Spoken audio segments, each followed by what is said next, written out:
எப்படிதான் இருப்பேன்னா, நான் நியாயமா தான் இருப்பேன். எல்லாரும் சொல்லுங்கள், அவர்கள் எனக்கு துரோகம் பண்ணினாலும், அவர்கள் எனக்கு தீமை செய்தாலும், என்னுடைய பக்கத்திலிருந்து அநியாயம் என்கிற ஒன்று என்ன பண்ணாதுன்னா, சத்தமா சொல்லுங்களேன், வராது. நான் யாரா தான் இருப்பேன்.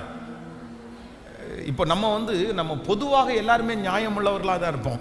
ஆனா நம்ம எப்ப அநியாயக்காரங்களா மாறுவோம் அப்படின்னு சொன்னா, நமக்கு ஒருத்தங்க அநியாயம் செய்யும் போது நம்ம செய்யற அநியாயம் தப்பு இல்லைன்னு நம்ம சொல்லுங்களேன்.